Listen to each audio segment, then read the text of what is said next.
มันเรียนมานองานให้เลือกก็มีน้อย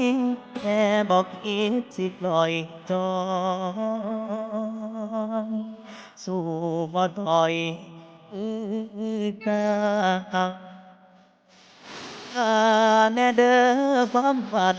จะเฝ้าอย่างนี้ฟ้ากัดผิวแน่เด้อเทวดาแค่ผู้ขามาลาลอย